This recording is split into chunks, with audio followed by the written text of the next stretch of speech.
আমি মরে গেলে আমার নাকফুল বিক্রি করে আমাকে দাফন কাপড় দিও। এক বৃদ্ধাশ্রম থেকে এক বৃদ্ধ মায়ের হাহাকার কান্না। তো একটা কথা বলি আপনাদের উদ্দেশ্যে, দোষটা কাকে দিবেন? সন্তানকে? আমি মনে করি সন্তানকে না, কারণ একটা সন্তান কখনো মায়ের গর্ভ থেকে সব শিখে আসে না, তাদেরকে শিক্ষা দিতে হয়। আজকালকে দুনিয়া আমরা সঠিক শিক্ষা দিচ্ছি না বলে আজ এত কিছু, শেষে আমরা দোষ দিচ্ছি সন্তানদেরকে। না, দোষটা আমাদের মানতে হবে।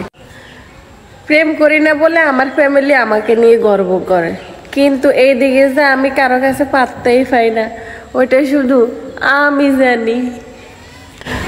প্রেম করি না বলে আমার ফ্যামিলি আমাকে নিয়ে গর্ব করে, কিন্তু এই দিকে যে আমি কারো কাছে পাত্তাই পাই না, ওইটা শুধু আমি জানি। গোসল তো দূরের কথা, ছেলেরা তো শীতকালে দাঁতে ব্রাশ করে না। হ্যালো গাইস, দেখেন আমি দই খাইতেছি।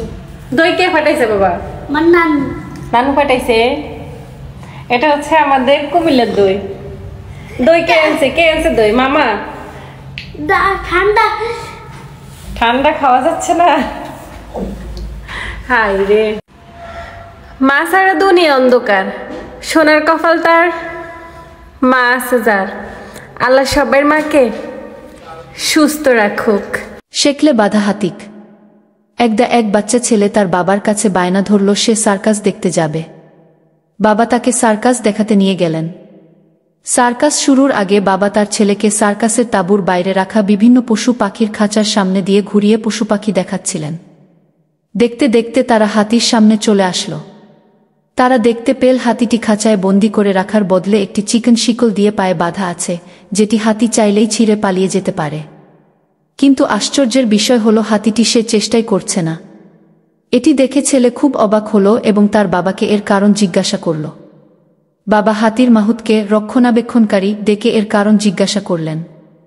হাতির মাহুত উত্তর দিল, যখন এই হাতিগুলো অনেক ছোট ছিল তখন আমরা তাদের এই সাইজের শিকল দিয়েই বেঁধে রাখতাম। সে সময় তারা তা ছেঁড়ার অনেক চেষ্টা করত এবং ব্যর্থ হতো। সে বয়সে এই শিকল তাদের আটকে রাখার জন্য যথেষ্ট ছিল। এ অবস্থায় যখন তারা বড় হতে থাকে তারা বিশ্বাস করে নেয় যে এই শিকল ছেঁড়া কখনোই সম্ভব নয়। তাই এখন তারা এই শিকলের চেয়ে অনেক বেশি শক্তিশালী হলেও তাদের বিশ্বাস এর কাছে তারা বাধা পড়ে আছে এবং তা ছিঁড়তে চেষ্টা করে না। গল্পের অনুপ্রেরণামূলক শিক্ষা। সফল হওয়ার ক্ষেত্রে প্রথম ধাপ হলো এটি মনে প্রাণে বিশ্বাস করা যে আপনি সফল হবেন। বাধা যতই আটকে রাখতে চেষ্টা করুক, সফলতার বিশ্বাস মনে নিয়ে নিজের চেষ্টা চালিয়ে যেতে হবে।